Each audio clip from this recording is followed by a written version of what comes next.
여러분, 사도행전에 이런 말씀이 있습니다. 2장 17절에 하나님이 말씀하시기를 말세 내가 내 영을 모든 육체에 부으리니 너희의 자녀들은 예언할 것이요 너희 젊은이들은 환상을 보고 너희의 늙은이들은 꿈을 꾸리라, 이렇게 이야기했어요. 어린아이일수록요 오히려 예언이 정확하고 아이들은 이게 예언을 하는 것 같습니다. 그리고 젊은이들은 환상을 본다. 그리고 너희 늙은이들은 꿈을 꾸리라. 이 꿈은 그냥 꿈이 아니겠죠. 예언적인 꿈일 것입니다. 제가 최근에 꿈을 하나를 꾸었습니다. 이게 꿈 내용이 뭐냐면 한 2, 3일 어젯밤, 그저께 밤의 꿈인데, 저희 옆집에 사는 그런 저와 거의 연배가 비슷한 분이 계십니다. 이분은 제주도에 원래 집이고 서귀포에 과수원과 집이 있어서 저보고 혹시 팔려고 하는데 살 사람이 있으면 소개해 달라고도 하고, 저도 제주도에 그런 센터가 있으면 좋겠다고 해서 생각해서 관심을 보여가지고 저랑 그런 이야기를 많이 자주 했던 그런 분입니다. 근데 그분 꿈을 꾼 거예요. 이렇게 그분 꿈을 꿨는데 그분이 돌싱입니다. 이렇게 돌아온 싱글, 이렇게 돌싱이신데 그 이제 결혼을 하게 됐다고 그 결혼식을 올리는데, 그분 아직 크리스찬은 아닙니다. 근데 결혼을 하겠다고 이 교회에서 결혼식을 올려도 되는지 예배당을 빌려달라고 결혼식을 올리겠다고 이렇게 하는 거예요. 그래서 너무나 이게 특이했습니다.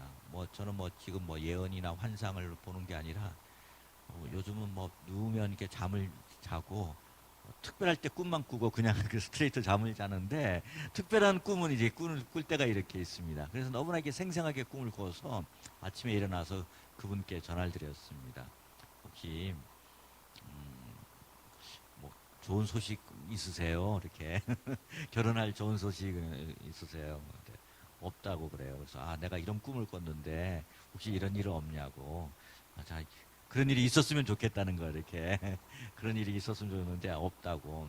그리고는 이제 끝나고서 이제 아내랑 이야기를 했어요. 이분 이 꿈의 내용, 왜 이런 꿈을 꾸게 됐을까? 한번 꿈에 대한 해석을 한번 같이 해보자. 그래가지고 물었는데 제 아내가 하는 이야기랑 제가 생각한 거랑 이제 거의 비슷하게 맞는 거예요. 이분이 이제 이분이 예수님을 만나게 될 때가 된 것 같다고. 예수님과의 결혼, 그런 것 같다. 저도 그렇게 생각을 했습니다. 이제 이 복음 전도를 해서 그분을 교회로 좀 인도해야 되겠다라는 생각을 저도 이렇게 하게 되었습니다. 그래서 어, 그 히브리어 용어 중에 중요한 용어가 세 가지가 이렇게 있습니다. 티쿤 올람이라는 걸 아시죠? 티쿤 올람은요, 한마디로 말하면 어떤 우리나라 말로 해석을 하면요, 홍익 인간입니다. 세상을 널리 이롭게 한다. 하나님께서 이 세상을 널리 이롭게 하는 그 홍익 인간. 티쿤이란 뜻이 회복이라는 뜻이고 올람이라는 뜻이 영원한 뜻이잖아요. 하나님께서 영원한 회복, 그래서 그게 티쿤 올람인데 하나님께서 이 세상을 이롭게 하신다는 거고, 그래서 하나님은 이 타락한 영혼들을 인도하셔서 하나님의 백성을 만들기를 원하셨습니다. 근데 그 백성, 하나님 나라의 백성을 만드시기 위해서 하나님 뭘 하시냐면 아브라함을 인도하시듯이 하나님을 택하시는 것이에요. 사람을 택하는 것입니다. 사람을 택하는데 그때 하나님께서 무엇을 합니까? 하나님께서 언약을 맺으시는데, 그것이 바로 언약을 우리 베리트라고 이렇게 합니다. 베리트. 그것이 바로 히브리어의 언약이라는 뜻이 베리트이고요. 그 다음에 하나님은 그 언약을 끝까지 지키시는 분이십니다. 언약을 끝까지 지키시는 분. 인간의 마음은 변할 수도 있고 인간의 마음은 조변석계 화장실 들어갈 때와 나올 때의 마음이 틀린 그 이스라엘 백성들의 마음이 그런 조변석계와 같은 그런 마음, 눈에 보이는 우상, 금송아지를 섬기는 나중에는 이 마음이 딱딱해지는 이 돌같이 굳어진 마음이 됨에도 불구하고 하나님은 그 언약을 지키기 위한 그 하나님의 언약적 사랑을 뭐라고 하냐? 따라서 한번 해보시기 바랍니다. 헤세드, 헤세드, 헤세드. 그래서 하나님은 언약적 사랑을 하시는 분이십니다. 헤세드를 베푸시는 분이십니다. 저는 지난주에도 제가 좀 말씀을 드렸습니다만 저는 이 언약을 깨닫기 전에는요 뭔가 인간적인 노력이 있어야 된다라는 생각을 많이 했어요. 우리는 워낙에 경쟁사에 살다 보니까 신앙생활도 남과 특별한 유별나게 해야 하나님이 더 사랑을 더 주신다. 지성이면 감천이다. 지성이면 감천이기 때문에 내가 더 열심히 해야 된다라는 그런 강박이 있었을 때가 있습니다.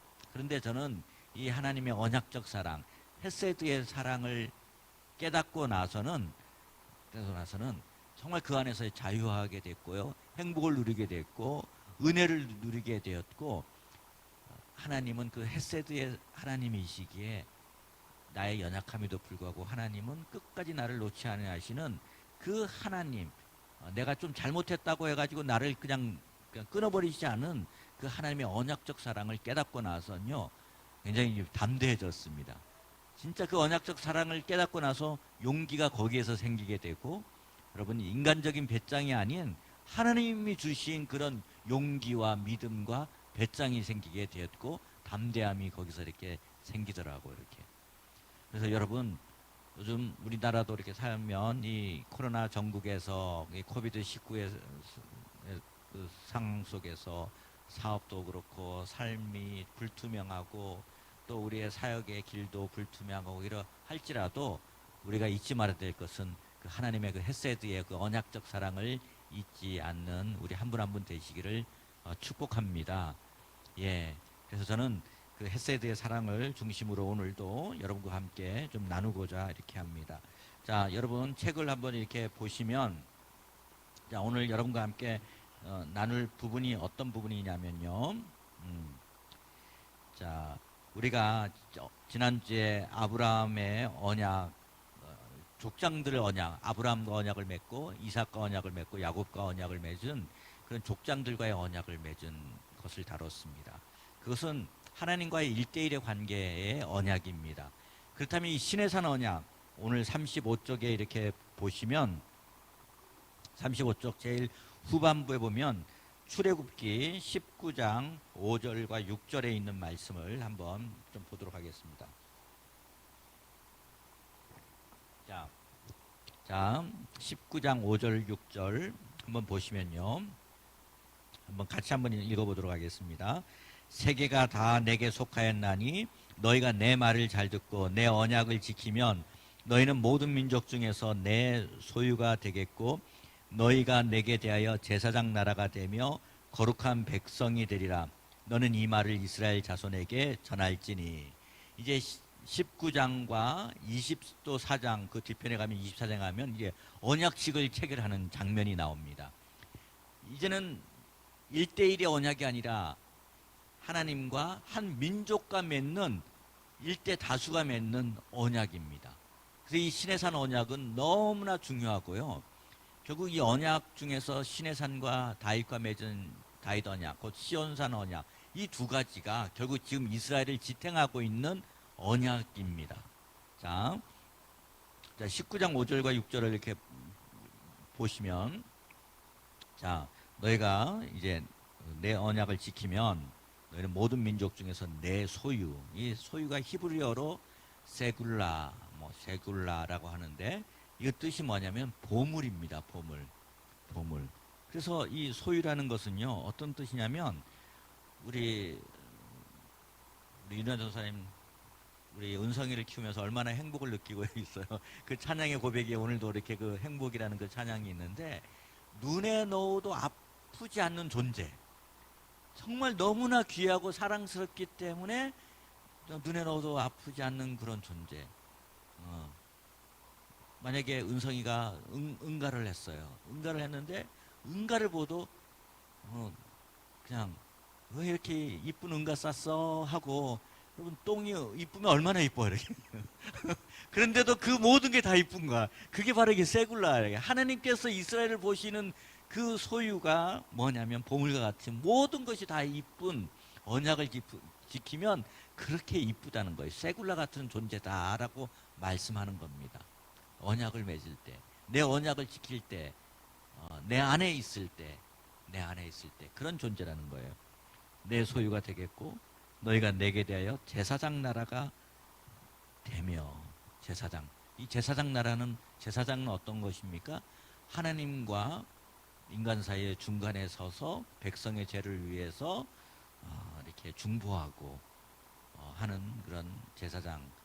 여러분, 제사장과 선지자가 틀린 것은 그것입니다. 제사장은 밑에서부터 하나님께 올려드리는 제사를 주로 드리는 그런 직분이 제사장이라고 하면, 선지자는요 방향이 틀립니다.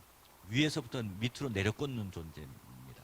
하나님의 말씀을 가감없이 정말 목에 칼이 들어와도 있는 그대로를 그냥 직언을 하는 그런 사람이 바로 선지자 같은 사람이에요. 이렇게.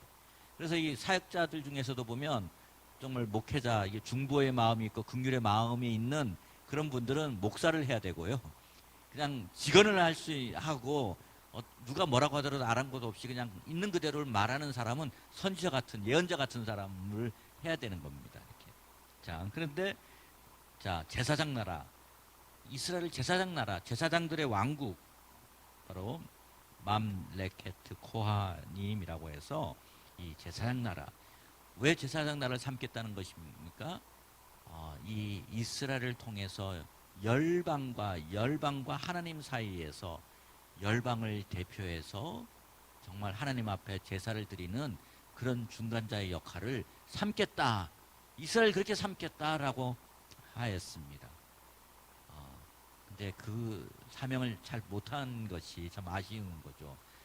자신들의 어떤 정체성 안에 그 자신들이 좀 하나님의 택한 그런 선민 사상에 너무나 이렇게 갇혀 있어서 오히려 그것을 잘 못한 것이 하나님 앞에 나중에 책망을 받았지만, 하나님은 이 제사장 나라가 되며 그리고 거룩한 백성이 되리라. 너는 이 말을 이스라엘 자손에게 전할지니. 자, 이것이 하나님께서 이스라엘 백성들을 애굽에서 건져내시고 하나님께서 이 언약을 지키면 이러이러하겠다. 그러면서 이제 24장에 이렇게 가면요, 여러분 그 성경 그 출애굽기 24장을 좀 펴주시 바랍니다. 우리 36장에도 이렇게 36페이지에도 좀 나와 있지만, 이거를 잘 보기 위해서는, 좀 더 정확하게 보기 위해서는 출애굽기 24장을 좀 봐야 됩니다. 자, 출애굽기 24장.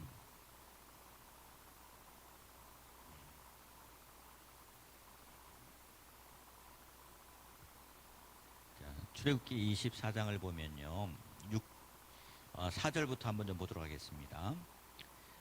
이제 언약을 맺는 그 지금 장면입니다. 언약식을 하는 겁니다. 하나님께서 언약을 지키면 이렇게 하겠다 하고 나서 이제 언약식을 하는 장면입니다. 4절 보면, 모세가 여호와의 모든 말씀을 기록하고 이른 아침에 일어나 산 아래 제단을 쌓고 이스라엘 12지파대로 12기둥을 세우고 이스라엘 자손의 청년들을 보내어 여호와께 소로 번제와 화목제를 드리게 하고, 이제 번제와 화목제를 드렸습니다. 그리고 그 다음에 6절에 보면, 모세가 피를 가지고 반은 여러 양푼에 담고 반은 제단에 뿌리고. 자, 그래서 피를 어떻게 해요? 피를 가져다가 양푼 같은데 그릇에 해서 어디다 뿌립니까? 여기가 제단입니다. 여러분 앞은 보시면 여기가 제단이면 피를 여기다 제단을 반을 뿌리는 거예요. 이렇게 반을 뿌리고, 그 다음에 보십시오. 7절에 보면, 언약서를 가져다가 백성에게 낭독하여 듣게 하니 그들이 이르되 여호와의 모든 말씀을 우리가 준행하리이다. 이렇게 여호와의 모든 말씀을 우리가 준행하리이다. 이제 언약을 이제 사인을 하기 전에 우리는 준행하겠습니다, 지키겠습니다라는 고백을 이렇게 한 것입니다. 그런 다음에 8절에 한번 보시면, 예, 한번 같이 한번 읽어볼까요? 모세가 그 피를 가지고 백성에게 뿌리며 이르되 이는 여호와께서 이 모든 말씀에 대하여 너희와 세우신 언약의 피니라. 자, 아까 피의 반은 어디다 뿌렸습니까? 반은 여기 제단에 뿌리고 나머지 반 남은 피를 여러분, 여기가 여러분이 앉은 자리에다가 피를 뿌리는 거예요, 이렇게. 그래서 이 피로 맺은 언약이 이게 되는 것입니다. 피는 무엇을 상징합니까? 생명을 상징하기도 하지만 피는 또 무엇이냐면 언약을 지키지 않으면 죽음을 상징을 하는 겁니다. 자, 여러분, 아브라함이 하나님과 언약을 맺을 때 창세기 15장에서 어떻게 언약을 맺었습니까? 3년 된 암소와 3년 된 그런 동물들을, 가축들을 펴놓고 새는 쪼개지 않고 놓고서 횃불이 이렇게 지나갔습니다. 하나님이 지나가신 거죠. 하나님께서 아브라함을 택하시고 지나간 겁니다. 근데 만약에 언약을 안 지키면 어떻게 된다? 이렇게 능지처참이 된다. 언약이란 것은 지켜도 되고 안 지켜도 되는 게 아니라, 언약은 지키면 하나님의 축복이 임하지만 언약을 지키지 않으면 바로 이 저주가 있고 죽음이 있고 질병이 있고 모든 것이 안 되는, 폐가 망신하는 것이 바로 언약을 안 지켰을 때입니다. 근데 언약을 지키면 하나님께서 보호하시고 들어와도 나가도 떡반죽 그릇이 복을 받는, 하나님이 그렇게 하나님의 헤세드적인 언약적인 사랑으로 케어해 주시는, 이것이 바로 언약이거든요. 자, 그래서 이렇게 세우신 언약의 피입니다. 그 다음에 9절에서부터 11절에 보면 모세와 아론과 나답과 아비후와 이스라엘 장로 70인이 올라가서 이스라엘의 하나님을 보니 그의 발 아래에는 청옥을 편듯하고 하늘같이 청명하더라.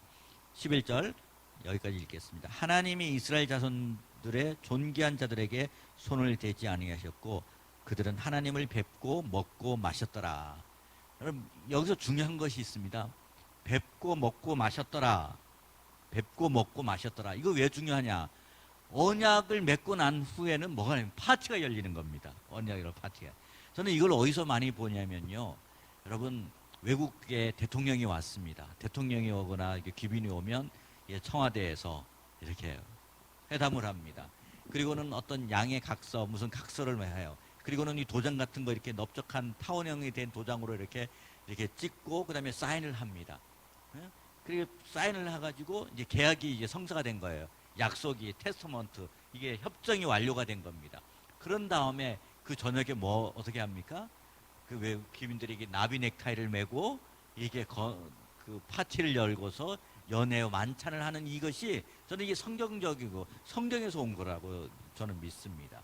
왜냐하면 이것은 서로 나라 간의 협정을 맺고 나서 밤에 파티를 이렇게 하는 것처럼 이게 바로 언약을 맺은, 서로 자백을 하고, 여러분, 그래서 이게 10계명을 포함해서 언약이 다 해서 약속이 몇 가지입니까? 613개의 하나님은 법을 주셨고 그걸 지키겠다고 이스라엘 백성들은 한 거죠. 그 중에서 해야 될 것이 248개이고요. 그 다음에 하지 말라라는 것이 몇 개? 365. 매일 하나씩 생각해서 365 하지 말라. 그래서 하라와 하지 말라 합쳐서 613개의 그런 법률 조문을 하나님께서 이스라엘 백성에게 명령을 하시고, 하나님의 율법이라는 그런 토라를 이렇게 하나님이 주신 것이죠. 이렇게. 그것이 바로 이 언약의 내용이라고 할 수 있습니다.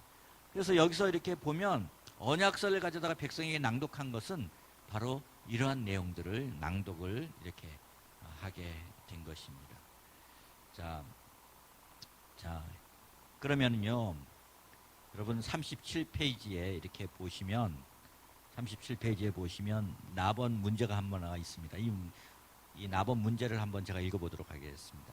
실제로 성경 역사 속에서 이스라엘은 시내산에서 맺은 언약을 잘 지켰나요? 다음 구절에서 하나님과 모세는 이 언약에 대해 이스라엘 백성이 어떻게 할 것이라 말씀하셨습니까? 여러분, 한번 대답해 보시죠. 이 시내산 언약, 맺은 언약을 잘 지켰습니까? 잘 지키지 않았고 모세도 이 이스라엘 백성들의 그 연약함을 알죠. 이 신명기는 모압 언약이라고도 이렇게 합니다. 이제 광야 40년을 다 돌고 나서 그 이스라엘의 오른쪽에 있는 그 모압 땅에 왔을 때 모세가 죽기 직전에 유언적으로 광야에서 태어난 2세대들과 맺은 그런 언약. 오늘도 보니까 이 대통령 그 후보들 이렇게 그 찬조 무슨 연설 토론하고 막 하는데 여기서 보니까 지금 화두 중에 하나가 뭐냐면 다음 세대가 또 화두더라고. 이렇게 다음 세대들에게 빚 없이 어떻게 물론 노인층도 중요하지만 다음 세대들에게 빚 없는 그 세상을 어떻게 줄 것인가에 대한 그 고민들을 많이 하는데 자 여기서 보면 백성이 어떻게 할지에 대해서 신명기 31장 16절, 20절, 27절, 29절에 있는 그런 말씀이 있는데요. 그 부분이 36쪽에 보시면 다 읽지 않고요. 우리 이 PPT와 이 책을 만든 분이 박일승 목사님이라고 이스라엘 포럼에 계신 그런 역사 선생님이면서 이게 신학을 하신 분이시거든요. 이분은 그런데 하여튼 TV에서부터 있었고 하여튼 우리나라 나와 있는 이스라엘 그 이런 책을 제일 마지막에 만들기도 하고 역사 선생님이라 참 꼼꼼하게 정말 잘 만드신 것 같습니다. 자, 그 보면 거기 굵은 글씨로 31장 27절에서 29절에 보면 이런 말씀이 있습니다. 그 전부터 31장 16절 20절에 보면 음란이 그 땅의 이방신들을 따르며 일어날 것이요 나를 버리고 내가 그들과 맺은 언약을 어길 것이라. 그 다음에 밑에 돌이켜 다른 신들을 섬기며 나를 멸시하며 내 언약을 어기리니. 그 다음에 31장 27절 29절 중에서도 거기에 있는 굵은 글씨를 보시면 스스로 부패하여 내가 너희에게 명령한 길을 떠나 여호와의 목전에 악을 행하여 너희의 손으로 하는 일로 그를 경노하게 함으로. 그래서 보시면 여호와의 목전에 악을 행할 것이다. 이런 것을 알고 있었습니다. 저도 이게 자녀를 낳았습니다만 여러분 이 자녀들은 살아가면서 속을 부모님을 걱정 안 시킬 거라고 생각하고 우리 자녀를 낳습니까? 여러분 우리는 그 희망사항이지만 다 지나보면 아이들이 다 글쎄요 총량의 법칙이 있나 봐요. 인생을 살아가면서 좀 삐딱선도 타고 좀 부모님 마음도 이렇게 슬프게 한 때도 있고 그런 때도 다 있는 것 같아요. 다 이게 젊을 때 못하면 어릴 때 안 하면 나이 들어서 하기도 하고 이렇게 하는 것 같아요. 그럼에도 불구하고 우리가 자녀를 낳습니다. 왜요? 자녀를 사랑하기 때문에 우리는 낳고 기릅니다. 이 자녀들도 넘어질 걸 알았어요. 이렇게 모세는 알았습니다. 모세는 그렇게 함에도 불구하고 지금 하나님의 말씀을 대언하여서 이렇게 지금 언약을 안 지킬 것을 알고 있었습니다. 자, 그 다음에 그런데요, 여러분 그 36쪽에 이렇게 보시면 신명기 7장 6절에서부터 9절에 있는 말씀. 이 말씀은 그럼에도 불구하고 하나님께서 이스라엘을 택하신 이유가 무엇이라고 생각하십니까? 이 말씀이 7장 6절에서부터 9절까지 참 중요한 말씀이기에 우리 한번 이 말씀은 같이 좀 읽어보도록 하겠습니다. 7장 6절에서부터 9절 같이 읽겠습니다. 너는 여호와를 내 하나님의 성민이라. 내 하나님 여호와께서 지상 만민 중에서 너를 자기 기업의 백성으로 택하셨나니 여호와께서 너희를 기뻐하시고 너희를 택하심은 너희가 다른 민족보다 수요가 많은 연고가 아니라 너희는 모든 민족 중에 가장 적으니라. 여호와께서 다만 너희를 사랑하심을 인하여 또는 너희 열조에게 하신 맹세를 지키려 하심을 인하여 자기의 권능의 손으로 너희를 인도하여 내시되 너희를 그 종되었던 집에서 애굽 왕 바로의 손에서 속량하셨나니 그런즉 너는 알라. 오직 내 하나님 여호와는 하나님이시요 신실하신 하나님이시라. 그를 사랑하고 그 계명을 지키는 자에게는 천대까지 그 언약을 이행하시며 인애를 베푸시되. 예. 저는 이 말씀을 읽을 때마다 참 은혜가 되는 말씀 구절이 이렇게 있습니다. 그거는요 뭐냐면 이스라엘 백성을 택한 것이 수요가 많은 연고가 아니라 너희는 모든 민족 중에 가장 적으니라. 이게 정말 저는 참 은혜가, 예, 은혜가 됩니다. 왜 은혜가 되냐면 만약에 이스라엘 백성의 숫자가 중국 사람들처럼 막 숫자가 막 10억 이상이 되고 많고 힘이 있었다면 아 저거는 다 힘이 있었기 때문에 스스로 일어날 수 있는 힘도 있고 뭐 다 뭔가 자원이 있고 힘도 있고 백도 있고 그래서 저렇게 잘 나가는 걸 거야. 머리 좋은 사람들도 있고 또 풍요로움도 살고 뭔가 하나님이 또 뭔가 힘이 있어서 이렇게 봐줬을 거야. 이렇게 생각할 수도 있는데 여기서 보시면 뭐라고 되어 있습니까? 예, 너희는 모든 민족 중에서 가장 작으니라. 그래서 자, 하나님이 택하신 것은요, 정말 강한 자를 들어서 사용하시는 것이 아니라 약한 자를 들어서 강한 자를 부끄럽게 하시는 하나님. 약한 자를 들어서 강한 자를 부끄럽게 하시는 하나님.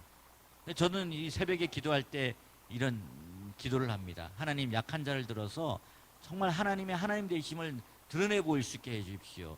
저의 사역과 저의 삶을 통해서 적은 일에 충성을 하지만 그걸 통해서 하나님의 이름이 높임을 받으시고 저의 연약함을 통해서 하나님의 이름이 드러나면 이거는 저 사람이 뭐가 잘나서가 아니라 이거는 하나님이 하셨다라고 밖에 정말 고백할 수밖에 없는 그런 간증의 삶이 되게 해 주십시오. 저는 그런 고백을 하게 됩니다. 물론 우리 임금희 선교사님은 워낙 젊으셨을 때 잘 나가셔서 그런 생각을 안 해보셨는지 모르겠지만 우리 다 연약하지 않습니까? 다 연약한 그런 존재입니다. 자, 하나님께서 이 연약한 자들을 통해서 하나님께서 언약을 이렇게 맺으셨다. 한번 우리 이스라엘과 대비를 해서 가장 너희는 모든 민족 중에 가장 적으니라 이렇게 여기에 정말 은혜를 많이 받고요. 자, 그래서 여러분 그 39쪽에 보면 그 박스에 있는 여러분 뭐 다른 것들은 우리 김지석 교수님과 그리고 모세를 읽으며 예수님을 보다 이 부분은 나중에 읽어보시도록 하고요. 자, 거기에 있는 39쪽의 밑에 부분에 있는 그런 부분 박스에 있는 거 팔몰 로봇은 언약이란 무엇인가. 자, 그 부분과 그 밑에 있는 부분 같이 좀 읽도록 하겠습니다. 함께 읽겠습니다. 성경에서 가장 정교한 형태를 가지고 있는 모세 언약은 하나님의 뜻에 대한 외적인 요약이다.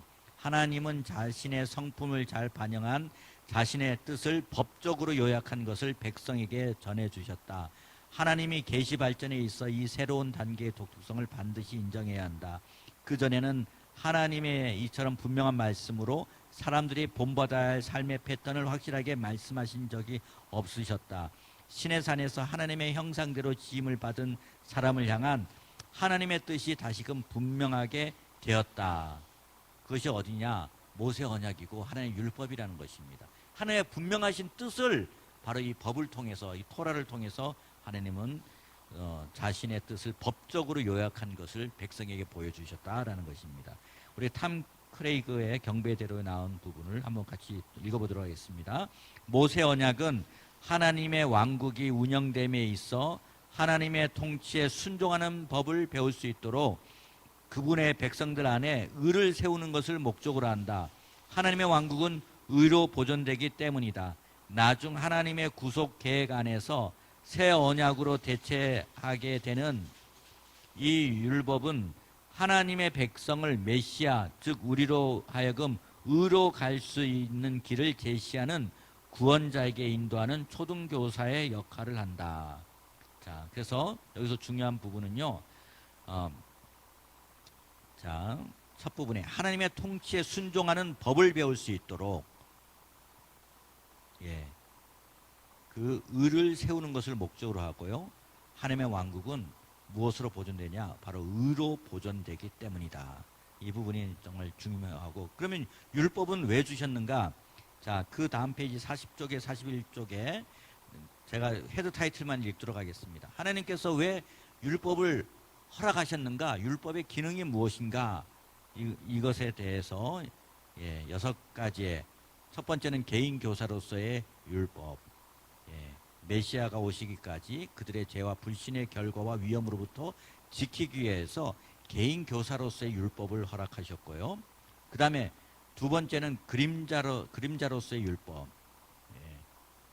율법이 없으면 그 제일 마지막 부분에 보시면요. 율법이 없으면 우리는 제사의 중요성과 중보자 혹은 구속자의 필요성과 예수와께서 유월절 어린 양으로 드려진 것 등을 이해할 수 없다. 그래서 이 그림자로서의 율법, 우리 유월절을 통해서 오실 예수 그리스도의 정반대로 생각하면 우리는 그 유월절 어린 양 대신 예수님을 통해서 이 구약의 유월절을 더 이해를 할 수 있지 않습니까? 근데 율법이 없으면 우리는 제사의 중요성과 이 중보자의 혹은 구속자의 필요성 이런 것들을 우리는 잘 간과하기 쉽다는 거죠. 율법이 있기 때문에 그 기준이 있기 때문에 우리는 그것을 더 분명하게 알 수가 있고 또 제사의 중요성, 이 제사를 완성하신 예수님을 또한 알 수가 있습니다. 그 다음에 신학으로서의 율법. 베드로는 너희가 부르신 이가 거룩하기 때문에 너희도 거룩하라. 자, 이것은 바로 레위기에서 나온 말씀인데요. 제일 그 부분도 제일 마지막 부분을 보면 우리는 하나님을 더 알기 위하여 율법을 공부하고 묵상한다. 하나님께서 그것을 주셨고 하나님은 결국 그분의 아들까지 주셨다. 그 주님의 거룩을 우리는 또 이 율법을 통해서 알 수 있습니다. 또한 사랑으로서의 율법, 하나님을 사랑하고 내 이웃을 내 몸과 같이 사랑하는 그런 법으로서의 율법을 또한 그 이해를 하게 됩니다. 또한 자 지혜로서의 율법, 그쪽 그 다음 문단을 보시면 신명기 4장 5절 6절을 보시면 여호와께서 명령하신 대로 규례와 법도를 너에게 가르쳤나니 너희는 지켜 행하라. 이것이 여러 민족 앞에서 너희의 지혜요 너희의 지식이라. 그렇기 때문에 율법은 무엇이냐? 지혜와 지식이다. 하나님의 지혜와 지식이 투영이 된 것이 바로 율법이다. 그래서 율법의 기능이 바로 다섯 번째는 거고요. 그 다음에 검사로서의 율법. 여러분이 검사하는 일이 무엇입니까? 이 죄인을 잡아야 되는 거. 그 죄에 대해서 묻고, 그래서 그 네 번째 줄을 보면 율법은 개인만이 아니라 민족적 차원에서 우리에게 불리한 증언을 하는 검사 역할을 한다. 우리는 율법을 묵상함으로 궁극적으로 율법 자체가 고쳐지도록 설계되지 않았다는 문제점을 알게 된다. 또 우리는 율법을 묵상함으로 우리에게 영속적인 속죄물, 메시아 예수아가 필요하다는 것을 절실히 깨닫게 된다. 자, 검사로서의 율법. 여러분, 율법은 거울과 같습니다. 거울과 같기 때문에 여러분 제가 뭐 얼굴에 사인펜이 묻었다. 뭐 글씨를 쓰다가 볼펜이 묻었나 사인펜이 얼굴에 묻었다. 그래서 설교를 하는데 그 있는 채로 가면 안 되잖아요. 그러면 거울을 보면서 나의 그 사인펜 묻은 거를 지울 수 있듯이 나의 삶의 그 흔적과 잘못된 그 죄성과 그 죄악들을 볼 수 있는 거울과 같은 것이 바로 율법입니다. 그걸 통해서 우리는 무엇을 하나요? 그것을 통해서 나는 나의 죄를 깨닫게 되고요. 나는 나 스스로를 구원할 수 없다. 나에게는 메시아가 필요하다. 나에게는 정말 구원자가 필요하다. 나의 죄악된 삶에서 나를 구원할 구렁텅이에서 빠져있는 나를 건져줄 분이 필요하다라는 그런 절박성을 우리는 알게 되는 것입니다. 여러분 그것이 바로 산상수훈에서 마태복음 5장, 6장, 7장에 보면요. 형제에 대해서 노하는 자마다 살인죄라고 그랬고요. 여자를 보고 음욕을 품는 여자를 보고서 음욕을 품으면 다 간음했다고 그래요. 그럼 이 세상에서 그런 죄에 안 빠진 사람이 누가 있겠습니까? 그걸 보면서 나는 수렁에 빠진 존재다. 나는 정말 구원자가 필요하다. 율법이라는 것은 바로 이게 거울과 같은 바로 이 검사로서의 그런 기능을 한다. 바로 법이라는 것이 바로 그렇다는 것이죠. 자, 어, 자, 그런 부분이 율법의 그런 기능들입니다. 자, 그런데 그 시내산 언약이 이제 어떻게 연결이 됩니까? 예, 다윗 언약으로 가서 예, 우리 사무엘라 42쪽에 가면 다윗 언약이 나옵니다. 자, 예, 우리 다윗 언약 다음 주에 해야 될 것 같습니다. 근데 이 시내산 언약이 하여튼 10주 안에는 다 마치도록 하겠습니다. 10주 안에 마치는데 여러분 저는 그 20대부터 26살부터 정말 그 신앙생활을 인격적으로 주님을 만나서 그 굉장히 신앙 활동을 많이 했습니다. 많이 하고 이렇게 했는데 저는 그때 그 가르침이 어떤 가르침을 받았냐면요. 이런 가르침을 받았습니다. 구약에 있는 사람은 율법으로 구원을 받고 신약에 있는 사람은 은혜로 구원을 받았다. 그런 이분법적인 것을요. 그 선교에서 그런 것들이 또 편만하게 책들도 많이 나오고 그래서 저는 그런 줄 알았어요. 그래서 은혜로 구원을 받았기 때문에 더 이상 율법은 필요 없다라는 율법 무용론자였습니다. 그러니까 하나님 법이 이제 필요 없고 이제는 우리가 은혜를 받은 존재이기 때문에 은혜로만 살면 된다. 그러면서 그걸 어떻게 생각했냐면 성령을 따라 살면 된다. 성령님이 우리에게 있기 때문에 성령님을 따라 살면 되지 이제 율법은 필요 없다라고 저는 그런 생각을 하면서 저는 신앙생활을 해왔습니다. 여러분 저같이 신앙생활 해보신 분들 있으시죠? 이렇게. 그런데 성령님께서 인도하는 궁극적인 골이라고 그럴까요? 종착지가 어딜까요? 이렇게. 결국은 그건 다른 게 아니라 하나님의 그 법을 예수님은요 율법을 폐하러 이 땅에 오신 분이 아니고 율법을 완성하러 이 땅에 오신 분이십니다. 그분은 이 땅에 오셔서 율법을 하나도 어기지 아니하시고 죄가 없으신 그 분이세요. 그분은 걸어다니시는 토라셨습니다. 워킹 토라라고 이렇게 어느 유대인은 했는데 걸어다니시는 토라이세요. 걸어다니는 토라. 걸어다니는 그 율법 자체였습니다. 그래서 성령님이 우리를 이끌어 가시는 것은요 결국 율법의 요구를 로마서 8장 4절에 율법의 요구를 이루게 하십니다. 그래서 성령을 따라서 성화되고 성령을 따라서 우리가 살다 보면 우리는 오히려 더 율법주의적인 사람이 아니라 은혜 안에서 하나님의 법을 더욱더 지키려고 몸부림을 치는 그런 사람이 되는 거예요. 그것이 강압에 의해서가 아니라 그것을 지키는 것이 삶의 기쁨이고 그것이 지키고 살아갈 때 오히려 자유함이 있고 더 기쁜 그래서 저는 이 교회 안에서의 잘못된 가르침이 저는 이렇게 회복이 돼야 되고 그런 가르침에서부터 우리가 여기 다 가르치실 분들이니까 이 시내산 언약 그래서 이 모세오경에 있어서 이 시내산 언약이 이제 오늘을 살아가는 그 예수님이 완성하신 율법을 완성하신 그분도 또한 율법을 이 토라를 완성하신 분이시기에 우리가 이런 부분을 잘 알고 하나님의 법이 얼마나 정미하고 아름답고 귀하고 또 하나님의 법은 우리를 위해서 우리를 자유케 하기 위해서 진리가 너희를 자유케 하기 위해서 주신 거기에 그 출발이 바로 이 시내산 언약에서부터 출발한다. 이 사실을 잘 알고 우리 하나님의 법을 즐거워하는 우리 심카 토라 또 이렇게 토라 포션이 새롭게 시작되는 이 시점에 하나님의 법을 즐거워하고 우리 성경 읽기에 더 힘쓰는 우리 한 분 한 분 되시기를 주님의 이름으로 축복합니다. 예, 자 오늘 말씀을 기억하시면서 우리 한번 같이 좀 기도하겠습니다. 자 기억하시면서 감사한 것은 하나님께서 우리를 언약 백성 삼으셨다는 것입니다. 예. 정말 하나님의 그 헤세드의 사랑으로 언약적인 사랑으로 하나님은 지금도 우리를 지켜보고 계시고 우리를 사랑하고 계시고 우리와 함께 하십니다. 자, 우리 오늘 이 말씀을 기억하시면서 우리 각자 자신의 삶에 적용을 하며 우리 한번 간절하게 기도하기를 원합니다. 함께 기도하겠습니다.